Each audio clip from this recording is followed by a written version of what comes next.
ఏంటి అంటే face maker అనేది ఎందుకంటే అందరికీ హార్ట్లో కరెంట్ అనేది జనరేట్ అవుతుంది. ఆ జనరేట్ అయిన కరెంటు హార్ట్లో ప్రతి సెల్కి రీచ్ అయ్యి ఆ సెల్స్ కంట్రోల్కి ఉపయోగపడుతుంది. ఇది హార్ట్లో కరెంట్ ప్రాబ్లం ఉన్న వాళ్ళకి పేస్ మేకర్ అనేది ఇంప్లాంట్ చేస్తుంది. హార్ట్లో కరెంట్ ప్రాబ్లంతో పాటు హార్ట్ కూడా వీక్గా ఉన్న వాళ్ళకి పేస్ మేకర్తో పాటు వీక్నెస్ కూడా ఇంప్రూవ్ చేయడానికి చూస్తారు. అదే సో దీనికి కరెంట్ జనరేట్ చేయడంతో పాటు హార్ట్ పంపింగ్ కూడా ఇంప్రూవ్ చేసేటట్టు ఈ డివైస్ ప్రతిసారి దీనికి మామూలుగా అన్ని చేసిన వాళ్ళకి కుడి భాగంలో మనం వైర్లు పెట్టి కరెంట్ జనరేట్ చేస్తాం. ఈ డివైస్ మాత్రం పంపింగ్ కూడా ఇంప్రూవ్ చేయాలి కాబట్టి కుడి భాగంతో పాటు ఎడమ పక్క డివైస్ కూడా వైర్లు పెట్టి పంపింగ్ ఇంప్రూవ్ చేయకూడదు. సో కుడి పక్క వైర్లు కరెంట్ ఇస్తే ఎడమ పక్క వైర్లు పంపింగ్ ఇంప్రూవ్ చేస్తాం. సో ఈ 3 వైర్లతో ఈ డివైస్ ఉంటుంది. ఈ ఎడమ పక్క వైర్ పెట్టడంలో చాలా కాంప్లెక్స్ ఉంటుంది.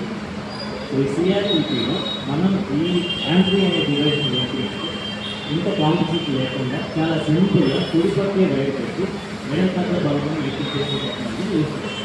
దాన్ని లెఫ్ట్ బ్రాంచ్ చేసిన ఈ టెక్నాలజీకి కుడి పక్కనే మనం 3 వైర్లు పెట్టి హార్ట్ పంపింగ్ ఇంప్రూవ్ చేయొచ్చు. అలాగే హార్ట్లో కరెంట్ జనరేషన్ కూడా జరుగుతుంది. దీనికి ఇంకా ఎక్స్ట్రా ఫీచర్ ఏంటి అంటే ఎంఆర్ఐ వాటిలో కంపేర్ అంటే అది శ్రమంగా చెప్పినట్టు ఎప్పుడైనా మనం ఎంఆర్ఐ టెస్ట్ పోయినప్పుడు దానిలో ఉన్న మ్యాగ్నెటిక్ ఫీల్డ్ వల్ల పేస్ మేకర్లో ఉన్న ఎలక్ట్రికల్ సిగ్నల్స్ డిఫరెంట్.